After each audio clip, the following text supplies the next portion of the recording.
Welcome to another episode of the Sober Minded Podcast. This episode should be very interesting because I'll be covering an event that happened very recently, and a lot of people have been talking about it, even on the Christian side of things. There's a difference of opinions, even in the Christian realm.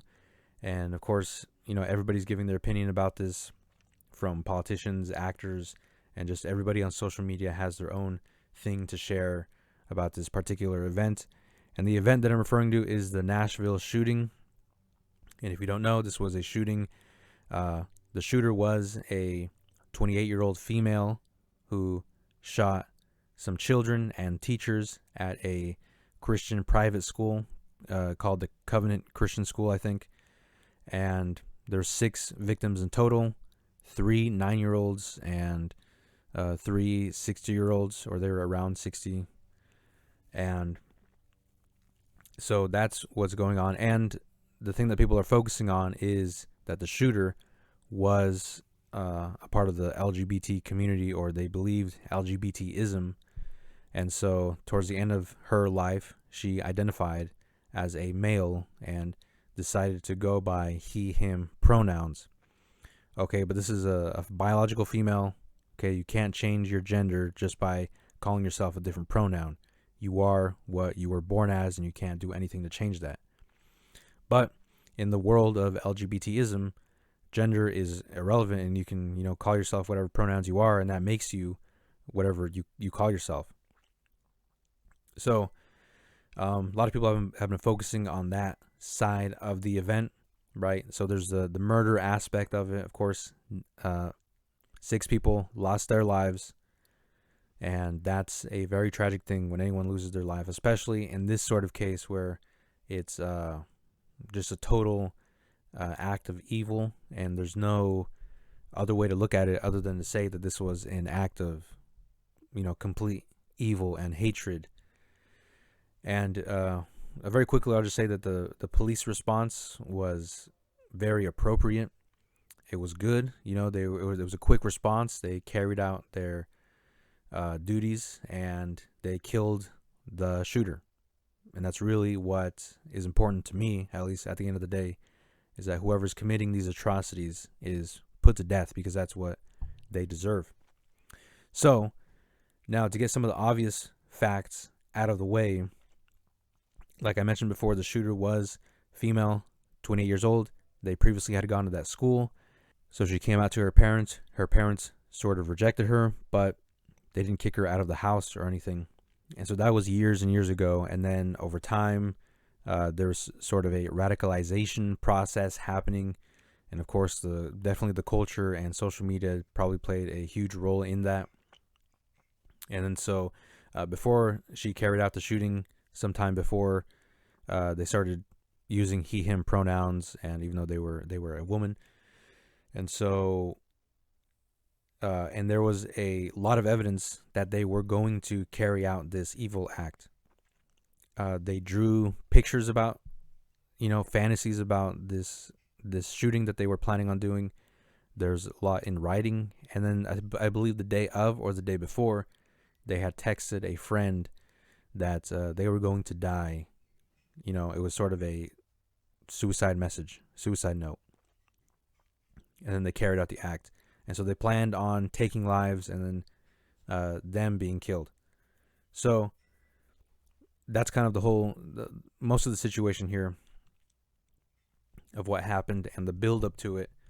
So with shootings like this, there's always a motive behind it. There's always a manifesto that the shooter leaves behind, because they know they'll get the attention after they're dead, after they carry out the act. And after they're dead, they know there's going to be nationwide attention and everybody talking about it. Here I am talking about this event. So in that sense, they kind of got what they wanted with all the attention. But where this particular event interests me is the response to it, or the different opinions that people are sharing about it, particularly in the Christian side of things. First of all, I'm going to read some articles, or read parts of articles from Breitbart. And again, this is a site that I use very often for news and stuff. And so here's just their list of articles that they have on the Nashville event, the Nashville shooting, and they have a lot of articles on it covering what some people are saying about it. And of course, a lot of people from Hollywood demanding gun control. And Democrats want gun control. Every time there's a shooting, it's always gun control and gun restrictions and things like that. And which is that's very interesting that, people that use fake guns in movies want real guns to go away. That's a kind of an ironic thing there. And then, of course, there's some people blaming Republicans for the shooting. And I'm assuming that Republicans hate LGBT people. And so that makes them retaliate. That's kind of the thought process behind that opinion. And here's another one. Anti-trans hate has consequences. So they're referring to the violent retaliation between trans people when they don't feel like they're being treated the way that they should. And so they're saying that there is reason for, violent retaliation. So they're kind of saying that the shooter was justified in their actions, which is totally messed up, and that's a deranged way of thinking. That's totally evil to think that. Even the Pope says that it was unspeakable evil. So, like I said, everyone's giving their opinion on this. So, but the facts are, I already said the facts. The facts are what they are. Murder, of course, is, in this case, is evil. Okay? This was an act of evil. And I'm just saying that to get that out of the way, because a lot of people are kind of emphasizing one side over the other. They're emphasizing the fact that this person was, a part of the LGBT community, or that they were trans. Other people are disregarding that and emphasizing on the murder aspect. Some people are saying that this was an act, or this was a hate crime against Christians in particular.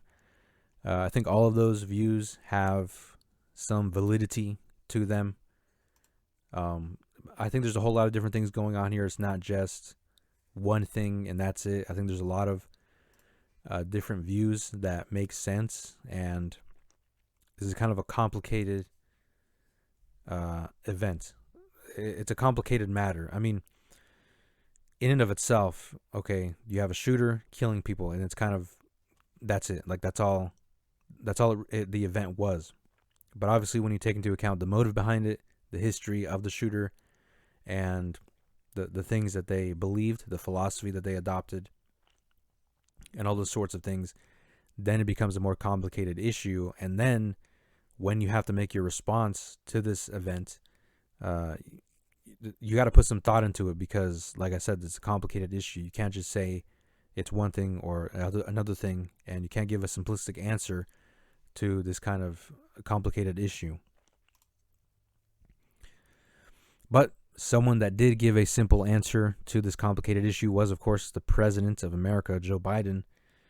And he, spoke on this shooting. He said some crazy things. Of course, he wants gun control. But here's how he started his speech on the Nashville shooting. My name is Joe Biden. I'm Dr. Joe Biden's husband. And I ate Jenny's ice cream, chocolate chip. I came down because I heard there was chocolate chip ice cream. By the way, I have a whole refrigerator full upstairs. You think I'm kidding? I'm not. So that's how we started this. Now, some people were saying that he was trying to lighten the mood, because it was a very, depressing tone at, kind of everybody was sort of depressed about this occurrence. And so he was trying to lighten the mood. Well, that's not a good way to lighten the mood. First of all, he comes off as like he doesn't really care, and he just comes off as totally insane that he's making jokes like this. Obviously, I don't believe, this Joe Biden is fit to be president. I'm not alone in saying that. And I think this is just more proof that he's not fit to be president. So that's sort of my take on that.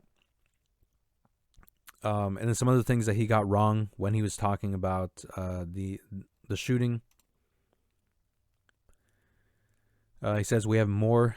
We have to do more to stop gun violence. It's ripping our communities apart, ripping at the very soul of the nation. We have to do more to protect our schools so they aren't turned into prisons. And then he adds, the shooter in this situation reportedly had 2 assault weapons and a pistol, 2 AK-47s.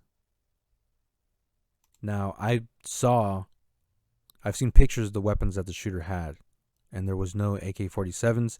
Maybe I might have missed it, but I'm pretty sure the shooter had 3 quote-unquote assault weapons. The term assault weapon is not even a real thing.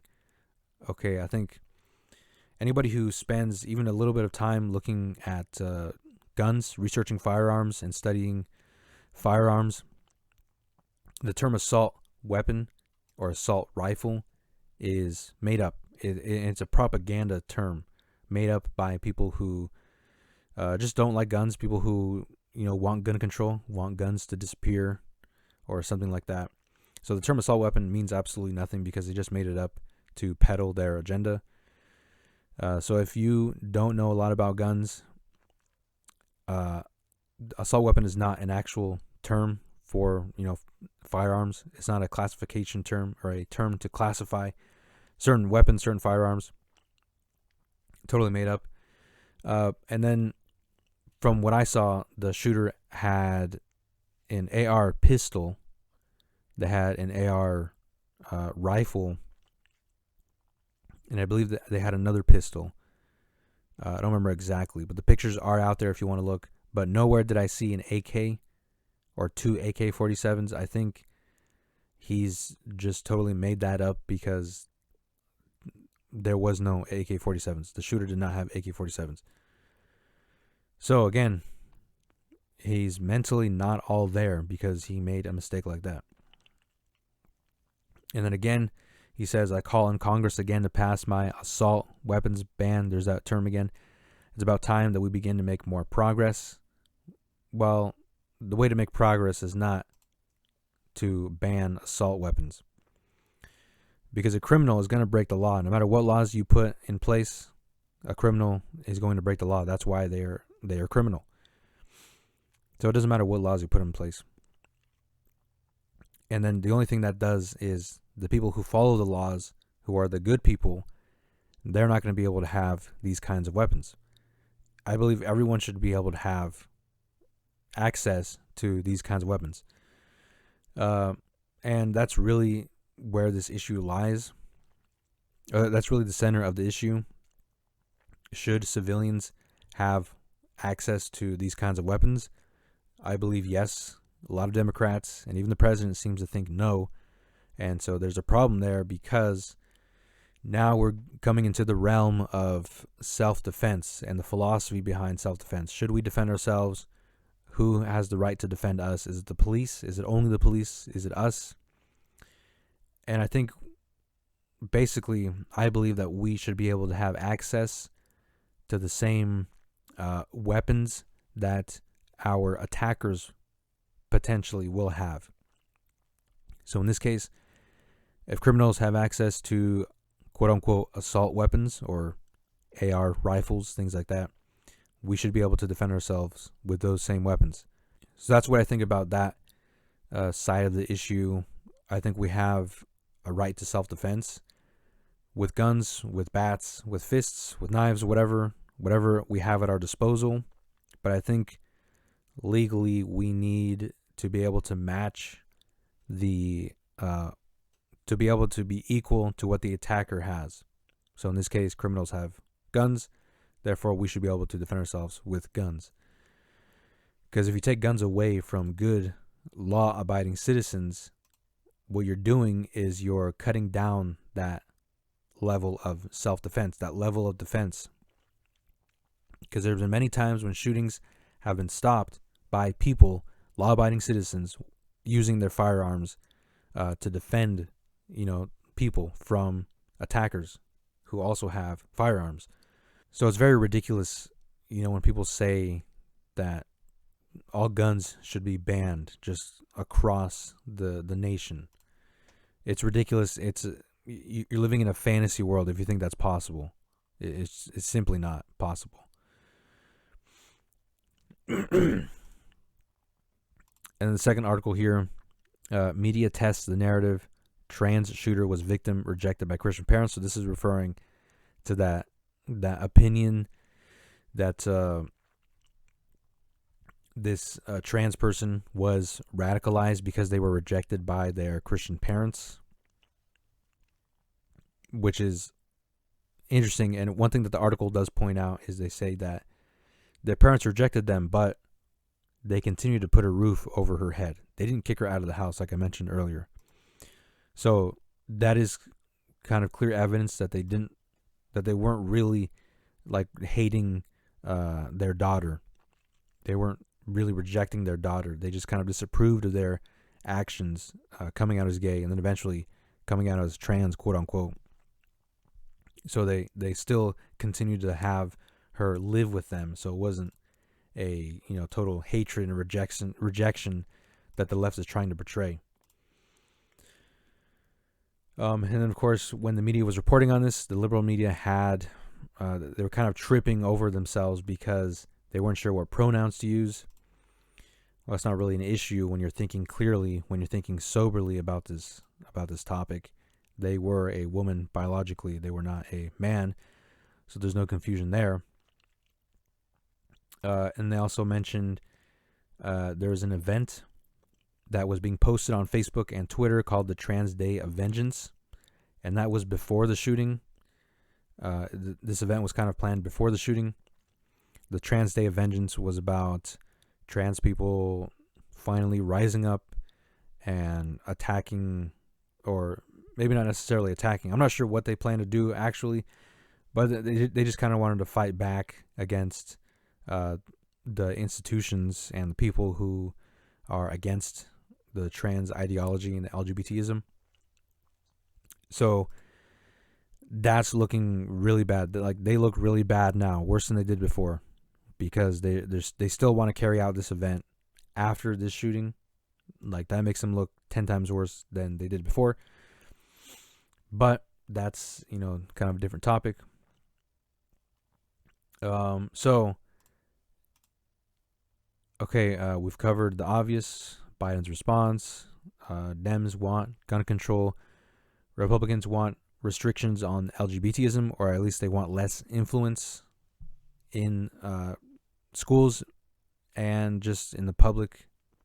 There's a whole thing about kids attending drag shows, and Florida passed laws banning kids from attending those events, I believe, and I think they even banned events like that or something. I'm not totally sure what exactly laws or bills that they passed there, but that's ultimately what the right wants. And honestly, I'm totally for that. I think in a perfect world, we wouldn't have to deal with these sort of things because they just wouldn't exist. And in sort of a utopian, or my utopian view, is that these sort of things would be punished. And, a lot of things would be punished, but that's just not the way it is, and it's not the way that it's going to be. And I know that might seem kind of like a harsh view, but when you think about it, heaven, there will be no sin in heaven, and there will be no, okay, well, let me put it like this. There will be no sin in heaven, therefore, there will be no laws against sin, because there just won't be sin. There won't be any punishments against sin, because nobody will sin. So, when we're on this world where there is sin, there should be laws against sin. But then you get into the issue of, well, what laws should be enforced? How should they be enforced? And that sort of whole discussion, in the discussion of theonomy, which is how much of God's law should be enforced in the world today, right now. So that's a whole big topic that I don't want to deal with right now. I haven't done that much research on it, honestly. I'm just saying, in my mind, the sort of perfect world, there would be, God's laws would be enforced, or at least most of them, I think. Realistically, that's not going to happen.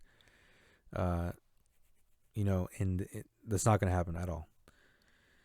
So, the second thing I wanted to focus on is something that Christians have been saying, and these are actual quotes from Christians that I've seen on social media saying these things.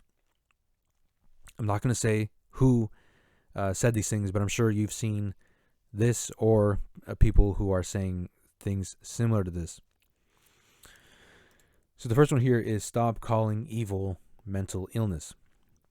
Okay, so this is referring to the fact that a lot of people have been saying, and particularly conservatives are saying, that the shooter was mentally ill.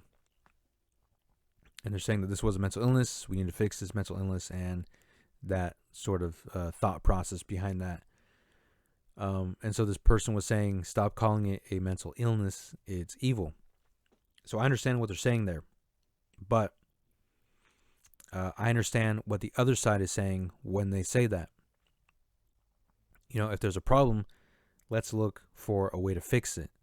And so if the shooter can be classified as mentally ill, then we can kind of address similar cases by dealing with it as a mental illness. But I understand why they're saying this, because when you call somebody, or when you say somebody has a mental illness, that doesn't automatically write off everything that they do. If anybody does something evil, it's evil. And that's the black and white view of that situation. If you do something evil, it's evil. You can't sort of write it off and say that, well, it's not evil because I'm mentally ill, or it's not evil because this person's mentally ill, so they're not really in total control of their mental faculties, and that and things like that. So, but regardless, mental illness or not, what took place was evil. So I would actually say that both sides are evil. Now, the mentally ill thing, I'll address that in a second. But if somebody is, mentally ill and they do something evil, I think it's both. They honestly have a mental illness, and then secondly, what they did was evil. Now, in this particular case, I can't say whether it was an actual mental illness or not. So now I want to discuss LGBTism. Is it a mental illness? Well, my view is that there are 3 reasons for someone to be a part of this community, quote unquote, or to believe LGBTism. So, just as an example, if somebody believes that they're gay, if a man believes he's gay and he loves men, is that a mental illness or not? Another example, if a man believes that he should be a woman, is that a mental illness? And then the third example, if somebody believes that they're born in the wrong body, for example, that they believe that they should have been born as a female, but they're quote unquote trapped in a male body, is that a mental illness? So I think there's 3 reasons for somebody to think those things.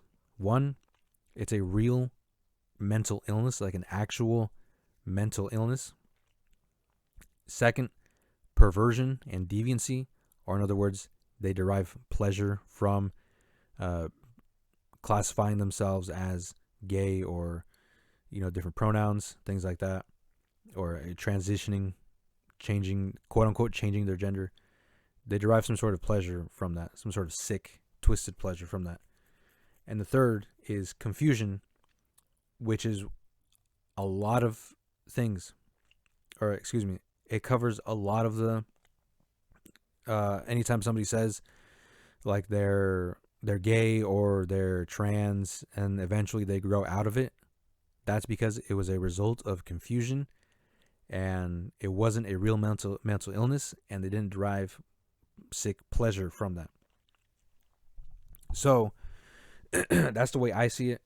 Let me know in the comments if you guys think, if you think similar to this, or if you think I'm wrong, because I'm curious to see how other people will respond to my theories or my method of thinking about this. So now applying this to The shooter, I can't really say if the shooter had a mental illness or not.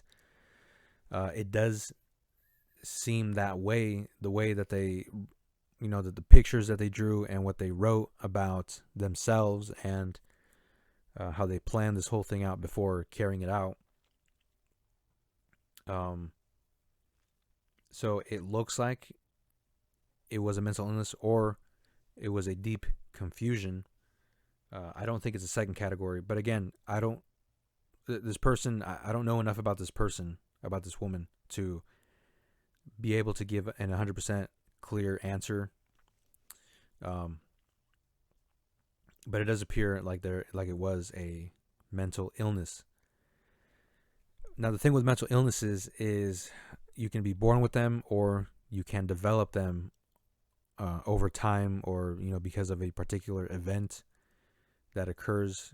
So again, that's not another thing that I don't have the evidence for, whether this shooter had that mental illness or not. But it seems like it was more of a deep rooted confusion, because they didn't go the trans route until towards the end of their life before they carried out the shooting. So it just seems like they weren't sure about themselves. She wasn't sure about herself. So that seems like confusion to me. I believe it would have looked a lot different if it was a real mental illness. So back to this quote here: "Stop calling evil mental illness." I agree with that partially, but I believe we should be able to identify both and work towards limiting mental illness. And especially as Christians, I think we should be answering both sides of the issue, not just answering half the issue, giving a half answer. I think Christians and I think the Bible gives a 100% fully rounded answer to issues of mental illness and evil. So I think it's kind of dishonest to say that we should only focus on one aspect and not the other. And I think we're able to give an answer to both sides of the issue there. Now, the second quote: "Stop politicizing the murder of children." Now, this is referring, and again, these were said by Christians. So this is referring to how Democrats and Republicans are using this, the murder of children. They're using this shooting event to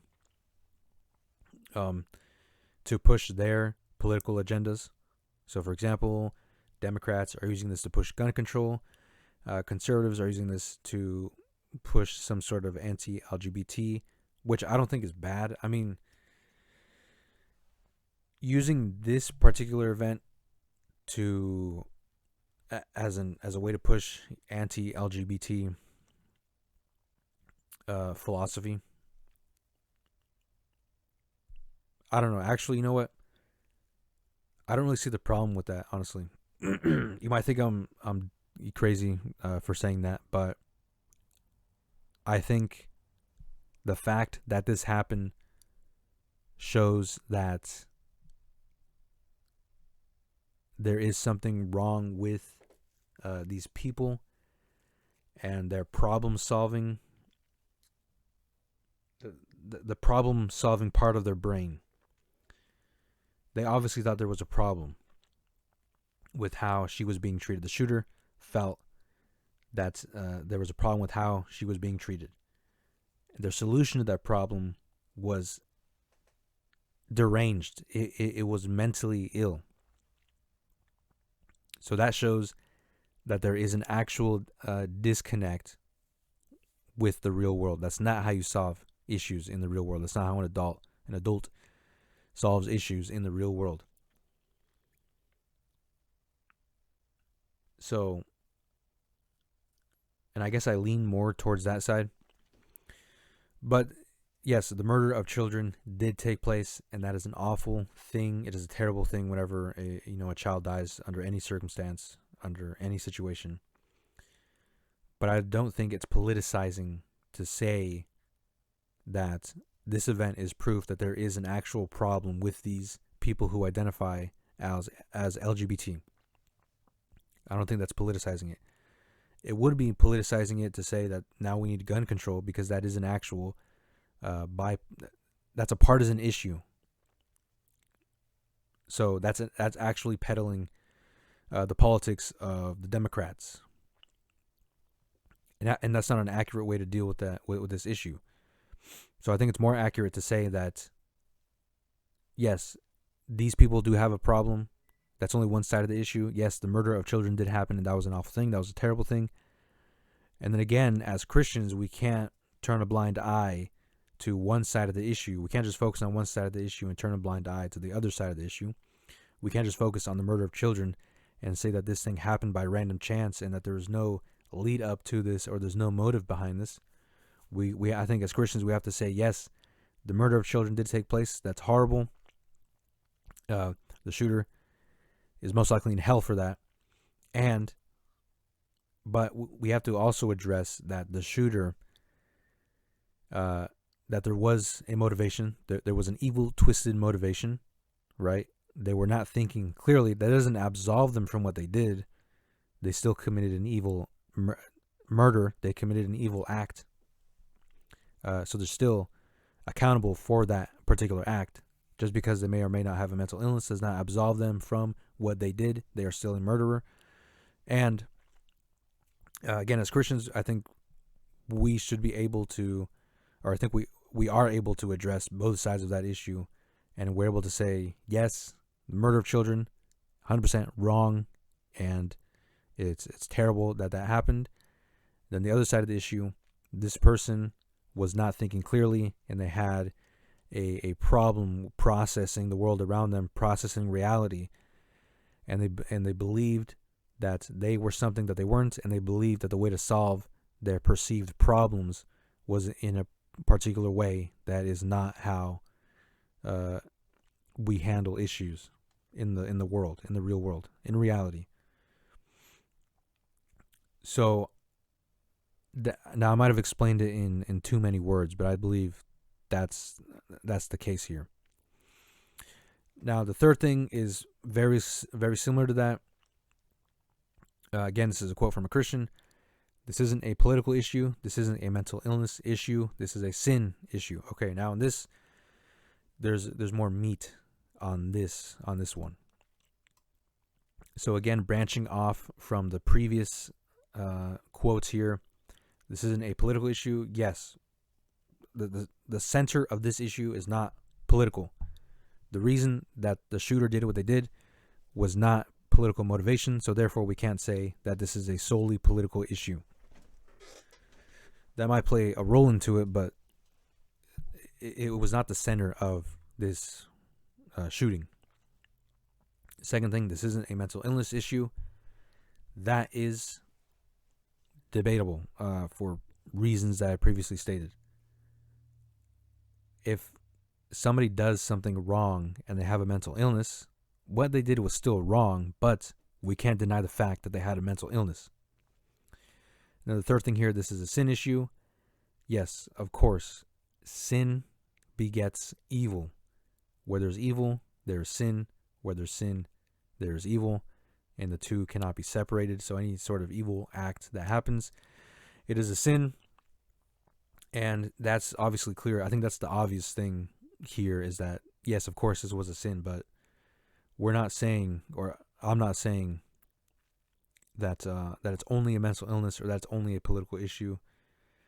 But I do understand why they're saying this. Like I've said before, there's a lot of professing Christians and who are conservatives as well, but they hold more tightly on to their political affiliation more tightly than they hold on to their Christianity or to the Bible. So I do understand why they're saying that. There's a lot of professing Christians online who are saying that this person is sick because they have a mental illness. That's why they did this. And that's the core of the issue there. But I'm saying, and I'm advocating for the side that this is a more complex issue, and we can't just deal with it with a simple answer. A complex question needs a complex answer. Sometimes, I know sometimes there's a complicated issue that's really a simple issue, and that requires a simple answer. But I think in this case, this is a multifaceted issue. And I guess I think of it like an octopus. You have the center of the octopus, but then you have the tentacles going out in different directions. And you can't separate the center from the tentacles. You have to take the whole thing and you have to address the entire situation as best as you can. And again, I think Christianity and biblical Christianity has the most accurate response to these issues. So basically, I've been answering these questions this whole episode. If there's mental illness, we have to address that. Yes, it is a sin issue. Anytime something evil happens, it is a sin. Politics is kind of a secondary thing. The Bible doesn't actually... so the Bible doesn't directly address politics, but it does address how your beliefs and lifestyle should influence your politics. I believe that's the best way to explain it. In my mind, that's the way I think of it. Like the Bible doesn't say that you should be a conservative or Republican. It doesn't say you're sinning for being a Democrat or a liberal. But what the Bible does say is it does proclaim and state very often, the principles of good and evil, and Christ declares that you follow him and imitate him in his life, and all the theology, all the Christology surrounding that will influence you to view politics a particular way. And I believe it's more leaning to the right, politically speaking. That's my view of it. I think if you're a Christian and you're an honest Christian, you will lean politically to the right, because it just lines up more with what the Bible actually teaches rather than the leftism, liberalism, Democrat ideology.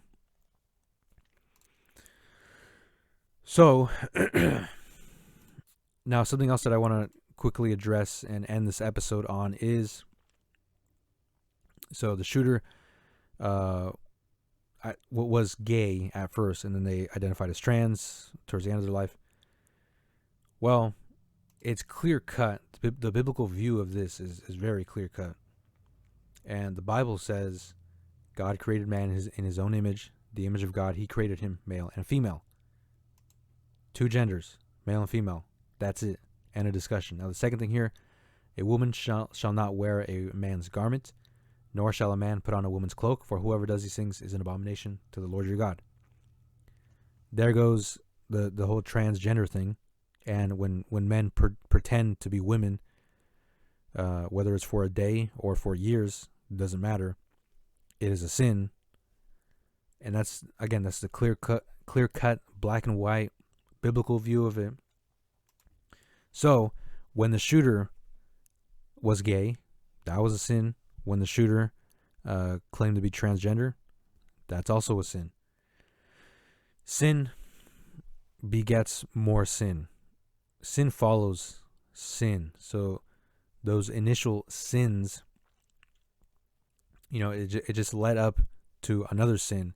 And like I mentioned before, it's a complicated issue, but yes, it is true that the core of this issue is sin. No one would do anything evil if there wasn't sin, but there is sin in the world. People are born with a sinful nature, and therefore evil actions will come out of these people. So that's kind of what's expected now after the fall. And so, but that whole mentality of transgenderism is kind of, to me, it seems like it's on another level of confusion. Because I understand when someone comes out as gay or homosexual, a man says he likes men. Yeah, something happened in their mind previously, or they kind of forced it on themselves, but something happened to where their natural biological disposition changed. Something broke within their mind. But I think to go the next step with the whole transgender thing, that's like something even more damaging happened to their mind and how they process reality and the world around them. Like something else happened. Now, like I mentioned before, again, there's 3 possible reasons that I think. One, it's a real mental illness. They actually feel and believe 100% that they're born in the wrong gender, that they were born in the wrong body. And secondly, well, the reason they're gay, the reason they're transgender is because they derive pleasure from it, right? And that's I think that's the majority of people. They're just sick, twisted people. And then third is confusion, and that's like I've said before. That's like all the kids, all the younger people on TikTok and Instagram and Facebook. Well, they're not really much on Facebook anymore, but the younger people you see on the social media who are identifying themselves as these made up pronouns and things like that. That's just confusion. But as they get older, a lot of them kind of grow out of it. So it's not like the other 2 categories, but I guess it could lead to one or the other category. And then again, the Bible addresses those things very clearly. It's straight up, black and white. Those things are wrong. It's a sin. We should condemn those things as well as the murder of children. So again, and I'm referring to this particular case, the shooter, yes, the murder of the children is wrong. It's evil. Let's condemn that. But this person identified as transgender, and they were previously they were gay. Let's condemn that as well, because it's true. That's a sin just as much as the murder is, and we can't turn a blind eye to one and just focus on one. But we have to say that both were a sin, and the person did this because they're a sinner, and because again, their brain was messed up. That doesn't absolve them from what they did. That doesn't make their murder less significant. So that's everything that I had to say about this. I kind of rambled for a little bit, I think, but I apologize for that. But I really needed to say these things and get this out there. I'm hoping it was helpful, and that you guys, at least you guys learn to look at this from a different perspective, and not get caught up in falling into the trap of. Well, there's a lot of traps out there from the Democrats and even from the Republicans from the right. But just look at the information yourself, examine it, and use the Bible. Obviously, you can't look at these things. You can't look at the world without the Bible. You will get into some messed up beliefs, and you'll fall into a lot of issues. And that's never good, because if you fall into one trap, you're more likely to continue to fall into other traps and worse traps, and eventually you'll be totally different than how you were before, and in a negative way. So that's all I got to say, guys. Let me know what you think in the comments. If you didn't like what I said, let me know. I'm curious. If you agree, if you disagree on one thing or another, please let me know. I'm willing to have a discussion on these things. And I will see you in the next episode. Listen, I am not nice, I am not kind, and I am not wonderful.